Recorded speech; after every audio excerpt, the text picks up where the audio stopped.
नमस्कार, मैं हूं श्रद्धा। आप देख रहे हैं भारत एक्सप्रेस। स्पेस एक्स के अंतरिक्ष यान ड्रैगन से भारतीय मूल की अमेरिकी और अंतरिक्ष यात्री सुनीता विलियम्स और बुच विल्मोर की पृथ्वी पर वापसी ऐतिहासिक सफलता है। दुनिया भर की निगाहें इस पर टिकी थीं और फ्लोरिडा तट पर स्पेस एक्स कैप्सूल की सफल लैंडिंग ने दुनिया को इसकी सफलता का गवाह बनने का मौका दिया। सुनीता विलियम्स और बुच विल्मोर बोइंग स्टारलाइनर यान के पहले मानव युक्त परीक्षण उड़ान में गए थे, लेकिन उसमें तकनीकी खराबी आ गई, जिससे उनकी मिशन के पूरा होने के बाद वापसी मुश्किल हो गई थी। नासा ने इस वापसी का वक्त इस तरह तय किया है कि आईएसएस के दल को अपना काम पूरा करने का वक्त मिल जाए और साथ ही मौसम को देखते हुए लचीलापन बना रहे। अंतरिक्ष यात्रियों की सफल वापसी पर पेश है हमारी खास पेशकश, धरती पर अंतरिक्ष। धरती पर लौटी भारत की बेटी।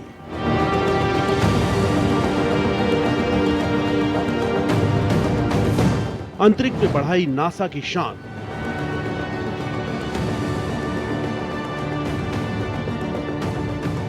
उपलब्धियों का नापा आकाश।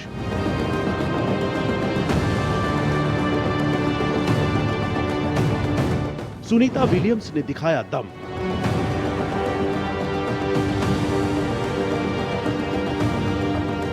9 महीनों की अद्भुत यात्रा।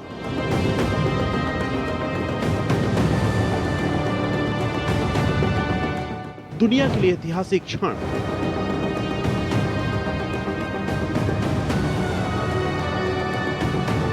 उपलब्धियों का अप्रतिम प्रण।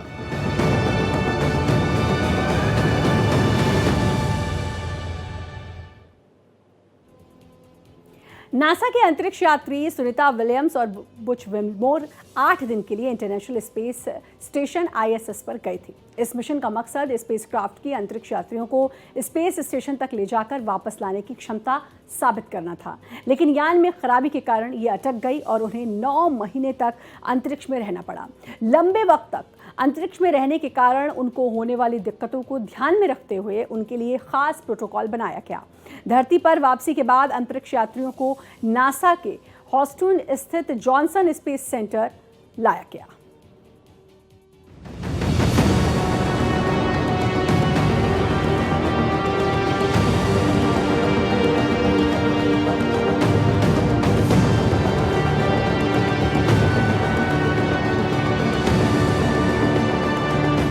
वापस आए अंतरिक्ष योद्धा। अमेरिकी स्पेस एजेंसी नासा की एस्ट्रोनॉट सुनीता विलियम्स और बुच विल्मोर की पृथ्वी पर सुरक्षित वापसी हो गई है। फ्लोरिडा तट के पास समुद्र स्पेस एक्स ड्रैगन यान की लैंडिंग के ऐतिहासिक क्षण का दुनिया गवाह बनी।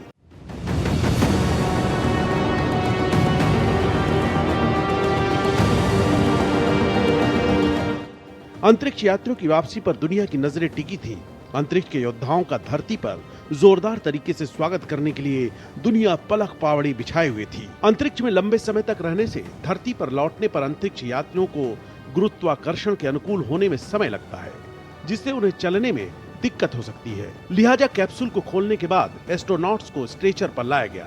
ऐसा इसलिए क्योंकि एस्ट्रोनॉट्स की सेफ्टी प्रोटोकॉल का हिस्सा है। Well, it's really a proud moment for all of us in space community.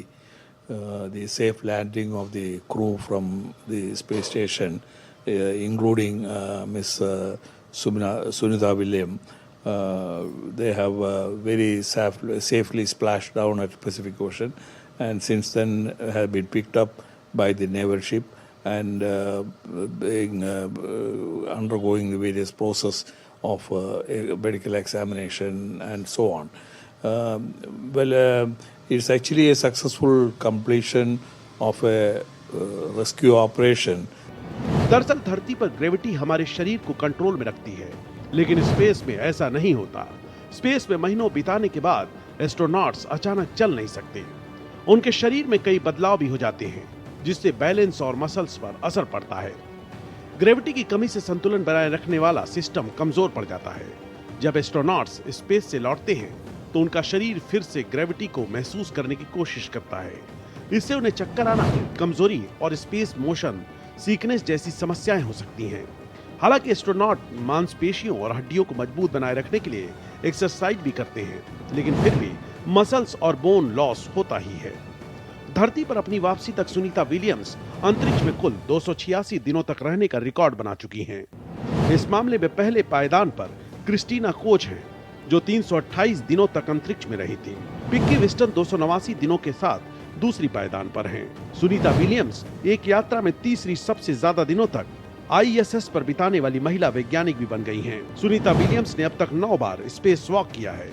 इस दौरान उन्होंने 62 घंटे 6 मिनट स्पेस वॉक में बिताए हैं। इस मामले में वे पहले स्थान पर हैं।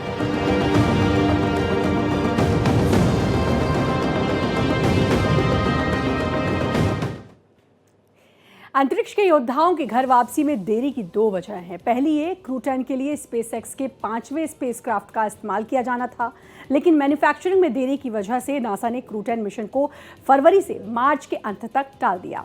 दूसरी ये कि पिछले साल मस्क ने सुनीता विलियम्स और बुच विल्मोर को तय वक्त से पहले घर वापस लाने में मदद की पेशकश की, लेकिन उनका दावा है कि अमेरिका के तत्कालीन बाइडेन प्रशासन ने इसे अस्वीकार कर दिया था।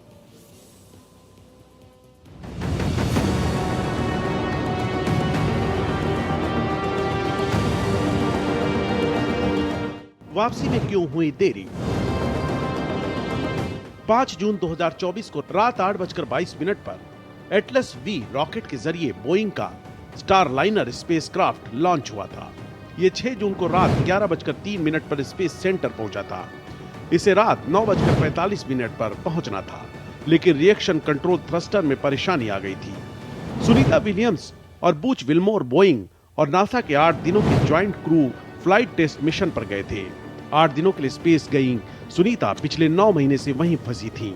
इस मिशन का उद्देश्य बोइंग के स्टारलाइनर स्पेसक्राफ्ट की एस्ट्रोनॉट्स को स्पेस स्टेशन तक ले जाकर वापस लाने की क्षमता को टेस्ट करना था।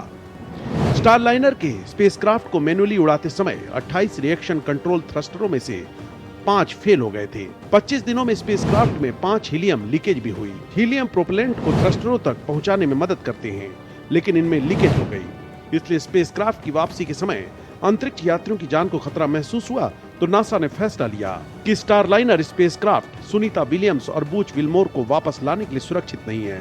इसलिए अंतरिक्ष यात्रियों के बिना ही स्टारलाइनर स्पेसक्राफ्ट 6 सितंबर 2024 को पृथ्वी पर वापस आ गया।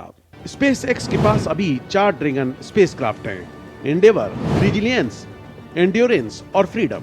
5वें स्पेसक्राफ्ट की मैन्युफैक्चरिंग हो रही है। क्रू 10 के लिए इसी 5वें स्पेसक्राफ्ट का इस्तेमाल किया जा रहा था, लेकिन मैन्युफैक्चरिंग में देरी के कारण नासा ने क्रू 10 मिशन को फरवरी से मार्च तक टाल दिया। हालांकि बाद में नासा ने क्रू 9 को वापस लाने में हो रही देरी को देखते हुए क्रू 10 के लिए पुराने एंड्योरेंस स्पेसक्राफ्ट के ही इस्तेमाल का फैसला किया। अंतरिक्ष यात्रियों की पृथ्वी वापसी कई चरणों में पूरी हुई। ये प्रक्रिया बेहद जटिल और वैज्ञानिक रूप से महत्वपूर्ण है। अब स्पेसक्राफ्ट धरती के करीब पहुंचा तो ये 27,000 किलोमीटर प्रति घंटे की तेज रफ्तार से पृथ्वी के वायुमंडल में दाखिल हुआ। इस दौरान अत्यधिक घर्षण के कारण कैप्सूल के चारों ओर हीट पैदा हुई, लेकिन स्पेसक्राफ्ट का हीट शील्ड यात्रियों को सुरक्षित रख रहा था। लैंडिंग से पहले स्पेसक्राफ्ट के पैराशूट सिस्टम को एक्टिवेट किया गया, जिससे इसकी स्पीड धीमी हुई। समुद्र में सुरक्षित लैंडिंग के बाद नासा और स्पेसएक्स की टीमें स्पेसक्राफ्ट को रिकवर कर रही थीं।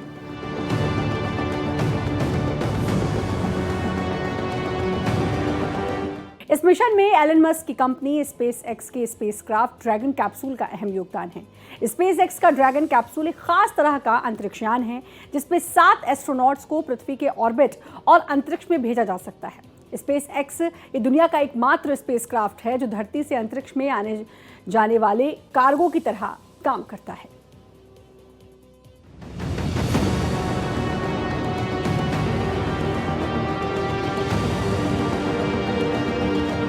स्पेसएक्स का ड्रैगन कैप्सूल सुनीता विलियम्स और उनके सहयोगी को वापस लाने के लिए स्पेसएक्स कैप्सूल को इंटरनेशनल स्पेस सेंटर ISS से भेजा गया, जो कि एक अत्याधुनिक अंतरिक्ष यान है। ये कैप्सूल स्पेसएक्स के क्रू ड्रैगन अंतरिक्ष यान का हिस्सा है, जिसे नासा के कमर्शियल क्रू प्रोग्राम के तहत बनाया गया।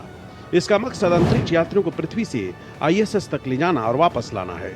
क्रू ड्रैगन में 7 अंतरिक्ष यात्रियों के लिए जगह होती है। हालांकि नासा के मिशनों में आमतौर पर 4 यात्रियों को ले जाया जाता है। इसे फाल्कन 9 रॉकेट के जरिए लॉन्च किया जाता है, जो स्पेसएक्स का ही एक बार फिर से इस्तेमाल किया जाने वाला रॉकेट है। क्रू ड्रैगन का आकार एक छोटे गोल-मटोल ढांचे जैसा है, जिसकी ऊंचाई बूस्टर के साथ 8.1 मीटर और चौड़ाई 4 मीटर है। ये पारंपरिक हवाई जहाज या स्पेस शटल से अलग एक बंद और मजबूत कंटेनर जैसा दिखता है, जो इसे कैप्सूल की श्रेणी में लाता है।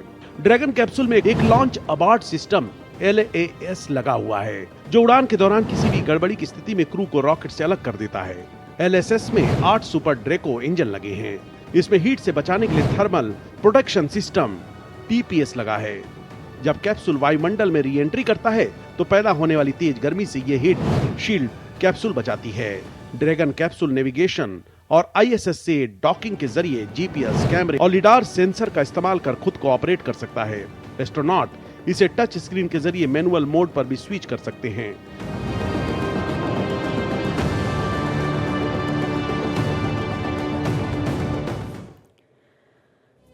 सुनीता विलियम्स का अंतरिक्ष में सफर का लंबा अनुभव रहा है।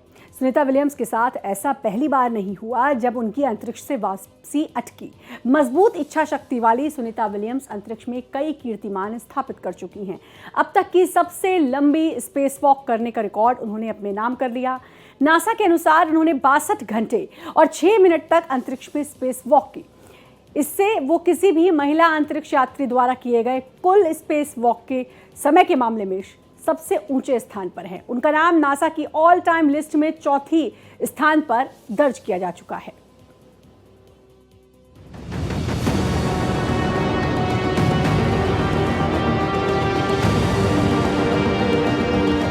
अंतरिक्ष का सफर। सुनीता विलियम्स ने 3 बार अंतरिक्ष की यात्रा की और अंतरिक्ष में कुल मिलाकर 600 से ज्यादा दिन बिता चुकी हैं। लेकिन उनका पहला मिशन बेहद खास था। तब सुनीता पहली बार स्पेस गई थी। 9 दिसंबर 2006 को सुनीता विलियम्स की पहली अंतरिक्ष यात्रा हुई थी, जिसमें उन्होंने फ्लाइट इंजीनियर के तौर पर काम किया। उन्होंने 29 घंटे और 17 मिनट की कुल 4 स्पेस वॉक की, जो एक वर्ल्ड रिकॉर्ड है। 14 जुलाई 2012 को उनकी दूसरी अंतरिक्ष यात्रा शुरू हुई। इस मिशन में उन्होंने 127 दिन अंतरिक्ष में बिताए और अंतरिक्ष में रिसर्च और एक्सप्लोरेशन की अहम जिम्मेदारी निभाई। इस दौरान वे अंतर्राष्ट्रीय अंतरिक्ष स्टेशन पर ऑर्बिटल लेबोरेटरी में मौजूद थीं। सुनीता विलियम्स इस समय चर्चा में हैं, क्योंकि वो और उनके साथी बुच विल्मोर जून 2023 से ISS में फंसे थे। सुनीता विलियम्स और बुच विल्मोर ने अंतर्राष्ट्रीय अंतरिक्ष स्टेशन पर 286 दिन बिताए। इस दौरान उन्होंने 4500 से ज्यादा परिक्रमाएं की और 121 मिलियन से ज्यादा स्टेट्यूटरी माइल्स की यात्रा की। सुनीता विलियम्स ने अंतरिक्ष में दुनिया की पहली प्रेस कॉन्फ्रेंस की थी। उन्होंने धरती से 420 किलोमीटर दूर अंतरिक्ष में ही दुनिया की पहली प्रेस वार्ता की। इस दौरान सुनीता विलियम्स ने बताया कि वह क्यों अभी धरती पर वापस नहीं आ सकी। उन्होंने वहां पर अपना जन्मदिन भी मनाया था। सुनीता विलियम्स ने अंतरिक्ष में खींची तस्वीर से दुनिया को हैरान कर दिया। अंतरिक्ष में रहने के दौरान सुनीता विलियम्स ने कहा था कि अंतरिक्ष में रहना उन्हें काफी पसंद आ रहा है। सुनीता विलियम्स अंतरिक्ष की रहस्य और गहराइयों में 9 महीने गुजारने के बाद वापस धरती पर अपने कदम रख चुकी हैं। सुनीता विलियम्स के साथ ऐसा पहली बार नहीं हुआ जब उनकी अंतरिक्ष से वापसी अटकी। उनकी पहली यात्रा में भी उनकी निर्धारित की गई वापसी अटक गई थी। इस दौरान वे 6 से ज्यादा महीने ISS पर रही थीं। उस समय नासा अटलांटिस नाम के अंतरिक्ष यान का इस्तेमाल कर रहा था। कैनेडी स्पेस सेंटर से उड़ान भरने के बाद इसके बाहरी सुरक्षा कवच में एक दरार आ गई थी। इसके बाद अंतरिक्ष केंद्र के कंप्यूटरों में भी खराबी आ गई। इन खराबियों को दुरुस्त करने के बाद अटलांटिस से सुनीता विलियम्स की सुरक्षित वापसी हुई थी।